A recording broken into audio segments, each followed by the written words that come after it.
Estamos no capítulo número 12 do livro de Marcos, o Evangelho. Estamos lendo o Velho Testamento, Sombra das Coisas Futuras. E Jesus aqui fala uma parábola sobre ele próprio. Vamos analisar a parábola? Então analise junto comigo. E começou a falar-lhes por parábolas.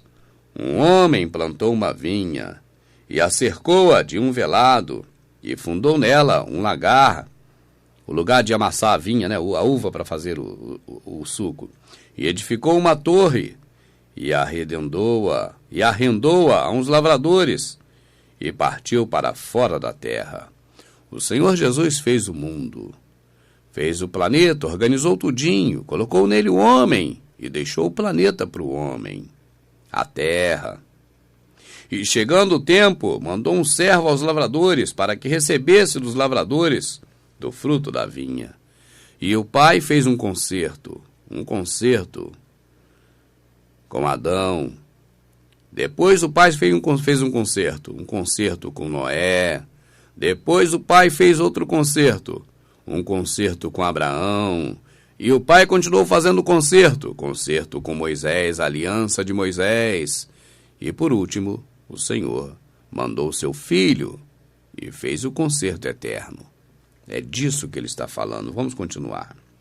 Mas esses, apoderando-se dele, o feriram e o mandaram embora vazio. Os homens rejeitaram o concerto de Deus. E tornou a enviar-lhe outro servo, e eles o apedrejaram e o feriram na cabeça e o mandaram embora, tendo-o afrontado. Mas outro concerto de Deus foi por brejo, e o homem não o aceitou e não resolveu nada. E tornou a enviar-lhe outro, e este mataram, e outros muitos dos quais uns a uns feriram, e a outros mataram.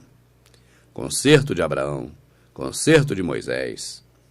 Tendo ele, pois, ainda seu filho amado, Yohoshua Hamashia, enviou também a estes por derradeiro, o último concerto, Jesus, dizendo: ao menos terão respeito ao meu filho. Mas aqueles lavradores disseram entre si: esse é o herdeiro.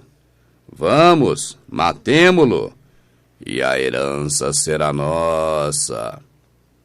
E a herança acabou sendo deles, meu amado, porque o reino dos céus, desde os tempos de João Batista, foi tomado à força, e homens violentos se apoderaram dele.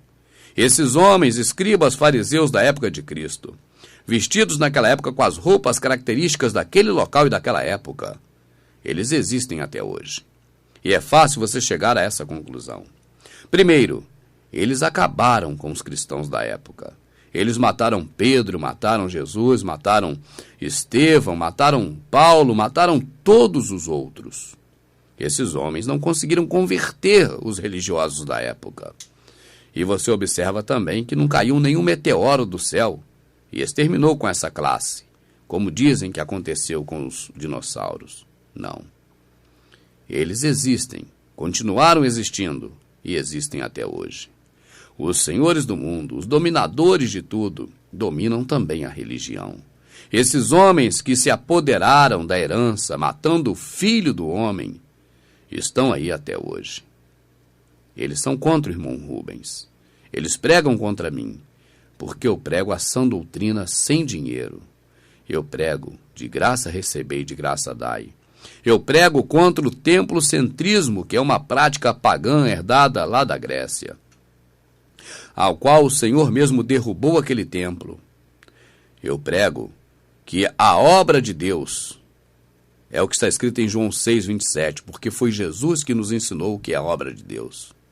Eu prego que esse livro não é a palavra de Deus, porque a palavra de Deus é Jesus, é Deus e não um objeto. Eu prego que neste livro está a Escritura, porque os homens malvados queimaram a Escritura, mas antes a traduziram e colocaram na Septuaginta, da Septuaginta na Vulgata, e na Vulgata nesse livro chamado Bíblia, aonde distorceram a palavra, traduzindo hora que convém, hora que não convém, segundo o seu interesse. Quando o ancião é alguém que está do lado que é contra Jesus, eles traduzem por ancião. Quando é alguém que está fazendo algo em favor do que prega Jesus, eles traduzem como presbítero, para parecer que está falando deles. Eles instituem um tipo de ministério que a palavra não respalda. Eles dizem que nós devemos ir para a igreja, porque o templo é a igreja. E a palavra diz que o templo não é a igreja, porque a igreja somos nós. E eles dizem uma série de outras coisas que não está na Escritura. Esses homens violentos que se apoderaram do reino dos céus, desde a época de João Batista, esses mesmos homens existiam no passado e eles existem até hoje. São adorados pela população, são amados por todos. E eles também perseguem aqueles que falam a verdade, aqueles que acompanham o que está escrito da forma que está escrito. E pegando dele o mataram e o lançaram fora da vinha. Que fará, pois, o senhor da vinha? Virá e destruirá os lavradores, e dará a vinha a outros.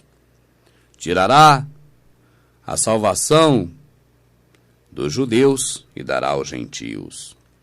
E ainda não lestes na Bíblia? Não. Ainda não leste no livro de escola? Não. Ainda não leste no caderno? Não. Ainda não leste no papelzinho que você escreveu aí, embolou e jogou fora no lixo? Não. Ainda não lestes esta Escritura, e não Bíblia. A pedra que os edificadores, maçons, rejeitaram, essa foi posta por cabeça de esquina. Por que tu falou maçom, meu amado Rubens? Porque construtor em francês é maçom. Você me entende? Então, em francês, pedreiro, construtor, é a mesma coisa que maçom. Isto foi feito pelo Senhor, e é coisa maravilhosa aos nossos olhos. E buscavam prendê-lo, mas temiam a multidão, porque entendiam que contra eles diziam essa parábola. E deixando-o, foram-se. E enviaram-lhe alguns dos fariseus e dos herodianos, para que o apanhassem em alguma palavra. E chegando ele, disseram-lhe: Mestre, sabemos que és homem de verdade, e de ninguém se dá, porque não olhas a aparência dos homens. Antes, com verdade, ensinas o caminho de Deus. Agora diga, é lícito dar tributo a César ou não? Daremos ou não daremos? Então ele, conhecendo a sua hipocrisia, disse-lhe: Por que me tentais? Trazei-me uma moeda para que a veja. E eles lhe trouxeram, e lhes disse: De quem é essa imagem e inscrição? E eles lhe disseram: De César. E Jesus respondeu e disse-lhes: Dai, pois, a César o que é de César, e a Deus o que é de Deus. E maravilharam-se dele. Você já reparou que o mundo hoje só fala a primeira parte? Você já reparou que quase ninguém fala isso por completo? O mundo pegou só um pedacinho desse trecho, diz assim: dá a César o que é de César. Só falam isso. Repara para você ver. Mas ninguém fala: dá a César o que é de César, a Deus o que é de Deus.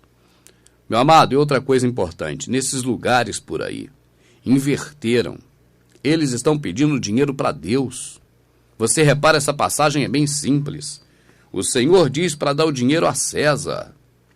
Olha aqui, ó. De quem é essa imagem e inscrição? Eles lhe disseram: de César. E Jesus, Yohoshua, respondendo, disse-lhes: Dai, pois, a César o que é de César, e a Deus o que é de Deus. E maravilharam-se deles. Dá a César o que é de César. Esses homens agora inverteram e estão pedindo o que é de César. Ó, Semíramis, estão pedindo para Deus. Estão pedindo para Deus o tempo todo. Mas estão pedindo o que é de César, o que é do sistema, e não o que é de Deus. Você vê algo estranho aqui?